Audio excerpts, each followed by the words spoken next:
Hi, beautiful moms. I am always so honored to speak to you guys and speak to other moms.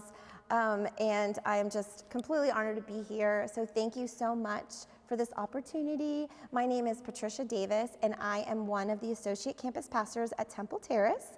I have been attending Grace for 15 years and on staff for the last 10. I have just walked into this new journey of the associate campus pastor, and it has been so amazing. God is just doing amazing things in our lives. So also, I have 3 kids. I have a son who is 17. His name is Thomas. He just got accepted into Auburn University, War Eagle. We are so excited. It's been such a fun journey doing these applications and waiting on acceptance letters. It's been so cool. And then I have a daughter who's 15. You will always find her at the barn with her horse. It is always such a joy watching her do what she loves. And then I have a 13-year-old daughter, Mary Grace, who just made the varsity basketball team, so I cannot wait to watch her on the court this season. And she is definitely the light of our home and makes us laugh all the time. So again, I am so happy to be here. I hope that this word that I bring you brings you just as much joy as it did me. Sometimes I think God asks us to do these things, and then you're like, oh, I needed to do this. I needed to write this out, and it's more for me, but I hope someone gets something amazing out of this. So I'm going to dive right into it, and I'm going to talk about actually Moses' mom. We don't talk about her that often, but I just wanted to talk about the instructions, right? Don't we wish as parents we had this instruction manual? We had some easy way of being parents. I know raising Thomas, he loved Legos. How many parents out there are raising sons that love Legos? I mean, he's 17 and he still loves them. So when you get a Lego box, you jump it out. There's these amazing instruction manuals, and not only that, it comes in different bags, right? So it's bag 1, bag 2, bag 3. So you open up the instruction manual. It talks about bag 1. You dump out bag 1. My job was always to organize the parts, and then he would take the parts, read the instruction manual, and we would build this amazing Death Star or whatever it was, because he loves Star Wars Legos, right? And it was so awesome. Don't you wish as a parent we had that, right? You deliver your baby, the nurse comes in with this amazing instruction manual, and then there's these little bags that say don't open until, right? Don't open until your first tantrum. Don't open until the first boyfriend or girlfriend or heartbreak, or you didn't make a team. And you can open up the bag and kind of dump everything out and be like, oh, okay, that's what I'm supposed to do, right? But it doesn't happen that way. Life's not that easy. But I love data and I love to research certain things, and I went to the Bible and I said, okay, how many verses are out there that teach us how to raise our kids or give us some sort of instruction? And there's over 100 verses in the Bible that give us instructions on how to raise our kids. So we kind of do have an instruction manual. It's in the Word, and He teaches us every day how to raise our kids. But today I want to talk about Moses' mom, right? It was in a time where Pharaoh was extremely fearful of the Israelites growing, right? And so he was like, hey, if you have a son, he is healthy, dump him in the Nile, because we do not want the Israelites to grow anymore. And here comes Moses' mom. She's pregnant, she's scared, she has this beautiful baby boy, and she has no idea what to do. There's no instruction manual. And so she decides to keep the baby. She decides to raise him for 3 months until she can't keep him any longer. And at that moment, she says, okay, you know what? I'm going to put him in this basket. I'm going to cover it with tar. I'm going to put it in the reeds, and I'm going to let him go. That has to be the hardest thing that she's ever had to do. My first point, sometimes you just have to do what's hard. You have to trust God and let go. That's the hardest thing to do as parents, is to trust God and let go. And Moses' mom, I could just picture her right there at the riverbank, letting him go and knowing, she knew her God, she knew his promises, and she let him go. And she couldn't even bear to watch, right? So she called her daughter and said, hey, watch him while he goes and tell me what happens to him. I think about that a lot, actually. We do that. If you know my story, I've been divorced for 10 years. I feel like I was on this riverbank with all 3 of my kids at one point, and just trusting God, you know what, God, I'm just going to give them back to you. They were 2, 4, and 6. when I got divorced. If you look at research and if you look at studies on kids that grow up in a home of a single mom, statistics aren't that great. I remember reading them. I remember being fearful, but then I remember the God that I served. He's huge, and his promises are true. And so it was me standing at this riverbank, like, just, okay, God, you've got this. I'm letting them go. I'm giving them to you. I know that you're going to come alongside of me, and you're going to help me raise them, right?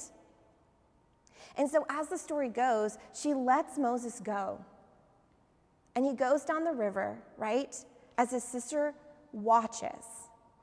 And he comes up, and the Pharaoh's daughter was there bathing, and she asked her servant to go, like, what's in the basket? Opens it up, and there's this beautiful baby boy. And she felt bad for him. And of course, Moses' sister's kind of creeping up there, like, hey, what are you gonna do? And she's like, well, I want to keep it. She's like, well, do you want me to get someone to come and help nurse the baby? And she said, yeah, absolutely.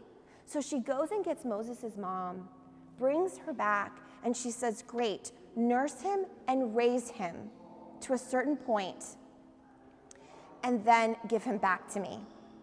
How amazing is that? She let him go, not knowing what was going to happen, and now God is giving him back to his mom to nurse and raise him. But you know what the cool part in Scripture is?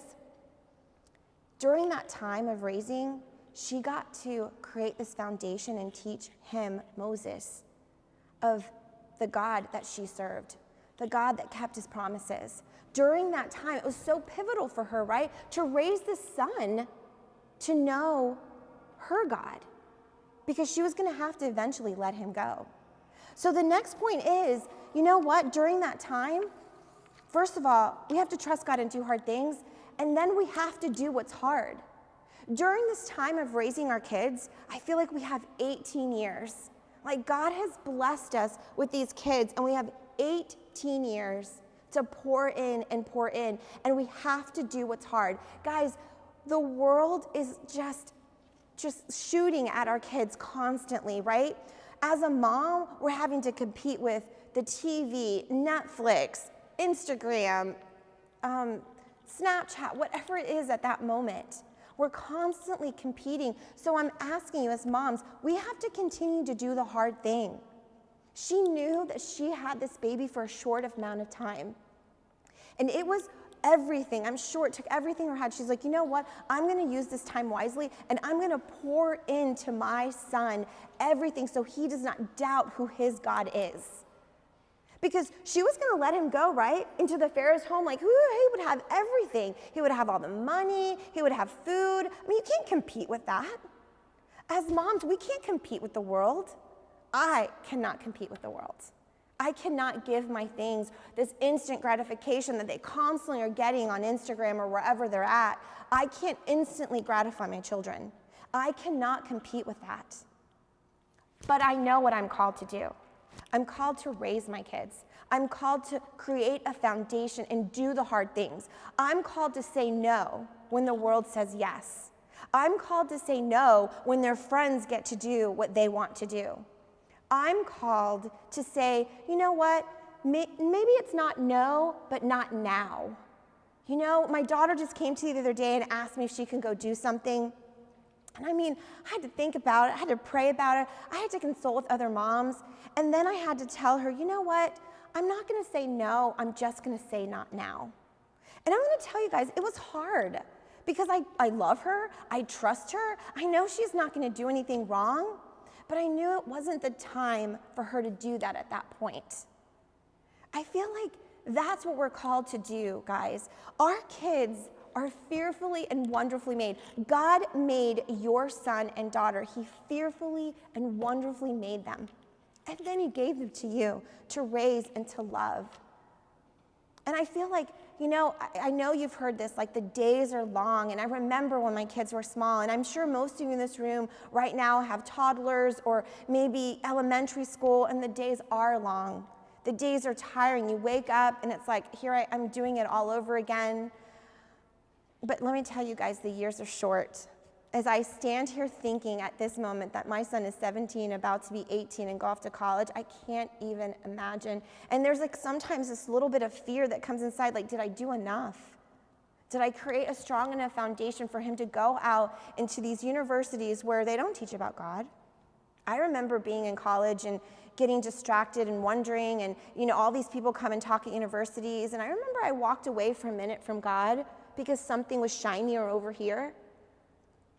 And I'm not naive to think that's not going to happen to my son. I just know that I had 18 years to really pour in, and create this foundation. So when he leaves, it's his relationship with Christ. And I feel like Moses' mom was doing that. Like that was her moment, right? She had this time, and then she let him go. So she had to trust and do what was hard, and she had to let him go. And then God blessed her and gave him back to her and said, raise him, right? Raise him to know me.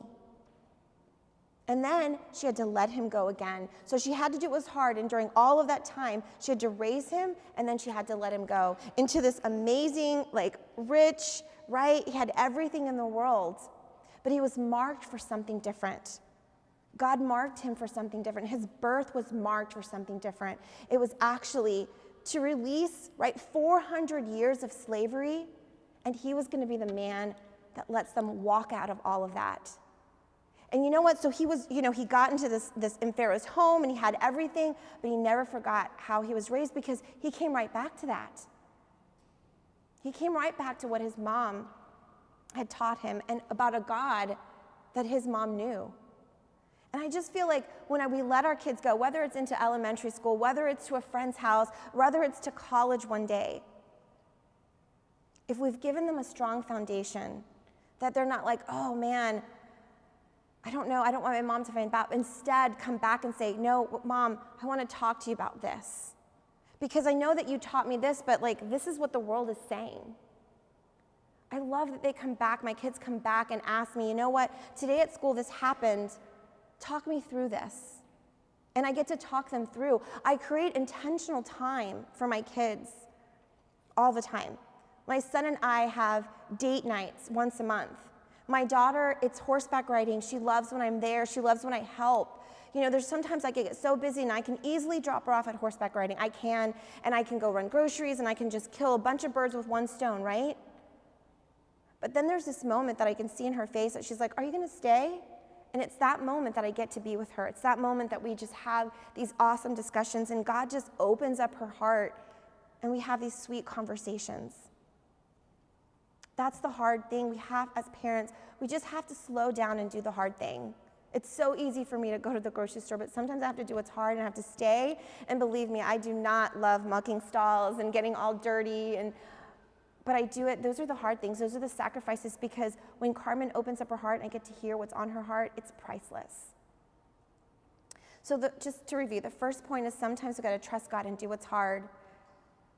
And the second point is we've got to work hard and teach our kids a foundation.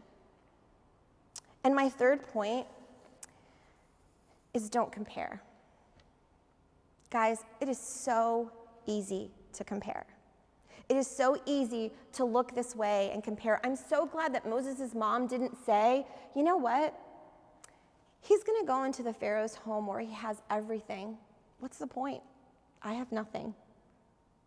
Right? And that's sometimes when we compare, I feel like that's what we do. We look at through Instagram, and I look at these moms that have it look like they have it all together, right? Or, wow, they are amazing. Or I look at this, or gosh, if I just had this, then I can give my kids this. Or if I just had that. It's a lie. And we can go down that. And I'm so glad I look at the story of Moses' mom. She didn't do that. She said, no, this is the time I have with him. And I know that God is going to multiply it and bless it. So I look and I'm like, you know what? I can easily look and scroll through Instagram and wonder, but really I had to do, when I was doing this, and believe me, there was a time where I was doing this, where I felt sorry for myself, where I was like, gosh, I'm only a single mom. What could I possibly give my kids? They're not going to have the same opportunity that other kids have. It was a lie. And I'm so glad I didn't believe the lie. Instead, I had to do this every single time I started comparing. I literally had to close my eyes and shift my head and say, Lord, I'm going to focus on you and your will for me and my kids. I would literally do that. Every single time I started feeling it, I literally would close my eyes, I would shift my head, and I would say, Lord, I'm going to focus on your will for me and my kids. I'm not going to look over here. I'm not going to look over there. I'm going to focus on you. And I did it all the time. I would repeat it, and I would repeat it, and I repeat it until it became a habit. And now for some reason, if I happen to compare or feel less than, now I just say, Lord, keep me focused on you and your will for me and my kids. Because it is so easy to compare and to believe a lie that we are not enough. We're not enough as moms. We should have done more. I should have made the costume, the Halloween costume. I never made a Halloween costume. I literally was like the week before we were at some place trying to find it because I didn't have time to go get it, right? And I would feel bad, or baked goods, or whatever it is that you compare and wish that you could do. God made you you. He didn't make you anyone else. So sometimes when I go down that bunny trail, I am reminded that he made me me, and he gave me these 3 kids to raise. Perfectly, right? Because he equipped me. He didn't give me something and not equip me. He equipped me. So the person that stands in my way sometimes is me, not anything else, because I'm equipped to raise them exactly the way I'm supposed to raise them. So I really encourage you guys, trust God, do the hard things, do what's hard. And sometimes, the world is pulling us, our kids, in all different directions. Do what's hard. Sometimes we have to say no. Sometimes we just don't have to be our friends to our kids. Sometimes we just have to do what's hard, and don't compare. I'm so glad. Go back and read Exodus 2. Read it, break it down. I can't, I just keep thinking of just how Moses' mom felt. She had to trust God. She had to do the hard thing. Then she had to raise him knowing that she had to give him back. And then she didn't compare, thank goodness, and she knew that what God had equipped her to do was enough. To mark him, knowing that he was going to do something great. Your kids are marked to do something great. They are fearfully and wonderfully made to do something amazing. And so as we get ready, I know that some of you may have young kids. You're not really at my stage where you're about to let some of them go. But like I said, those days are maybe long and the years are short. So this is the time where I feel like we need to dig in. We need to dig into his word. There are instructions. We need to do those hard things. And the last, not really a point, but I always want to add it. Have fun. Moms, have fun. Let go of the schedule sometimes. Let go of the structure and just let God be God. Sometimes when you let that stuff go, you just see God come in and do what he's going to do. Have fun. Go to the beach instead of, homework. Have cereal for dinner instead of this meal that you feel like you have to do. Because when you have cereal, you just have more time for them. That's how I always looked at it. There were so many nights that I was like, oh, I'm so tired. But I'm like, I didn't even feel bad about getting them cereal because it meant that I had more time. Instead of cooking and trying to do all this stuff, we'd pour cereal, we'd sit at the table, and we'd have the best conversations. So have fun. One of my big things, my kids have to go to United every week. It's just a thing. They have to go. It's not an option. But God has really been telling me and kind of, nudging me, for Thomas these last couple weeks. He's like, you know what? Let him stay home with you. He doesn't have to go to United. And as much as I'm like, but that's the structure. That's what we do every week. God kept nudging me hey, let him stay home with you. So I went to Thomas and I said, hey, listen, I know that you've got United. I know you've got this big event coming, Fall Bash. I know all that stuff's coming up. But I really feel like God's telling me to kind of throw that out and throw that structure out for a minute, and that the next couple Wednesdays you're supposed to stay home with me. And he's such a great kid. He's like, all right. So I made it our sushi date night. We worked on scholarship stuff for school and different applications one Wednesday. The next Wednesday, I got home. We had dinner together at home. And we had some scholarship stuff we had to work out. In the back of my mind, he'd already applied to Auburn. He wasn't supposed to know for a couple more weeks in our heads, right? But I had been praying, you know what, God, can I just be somewhere in the vicinity when he finds out? Because right now I feel like parents get shortchanged when with applications, because it's not them letter in the mail. They actually email the student. So the student gets this email, and of course we're nowhere near around them when they get it, right? So this Wednesday, we're sitting there and we're working, and I was working on scholarship. He was doing something else. He's like, oh my gosh, Mom. And it scared me. I looked over, I'm like, what? He's like, oh my gosh, Mom. And I go, what? And he turns the computer around, and it says, you'd been accepted into Auburn. And he stands up. He's got these tears in his eyes. I stand up. I'm giving him a hug. And the first thing I do is I look up to God and I say, thank you. I feel like that moment when he asked me, just throw the structure to the wind, keep him home, because he knew how much it meant that I wanted to be there. I'm such a moments person. I'm such a feelings person. I wanted that moment so I can like file it in my head of his facial expression when he got into Auburn. And I felt like God totally blessed me with that. So sometimes, guys, just let go and let God. See what he's going to do. Enjoy it. Have fun with them.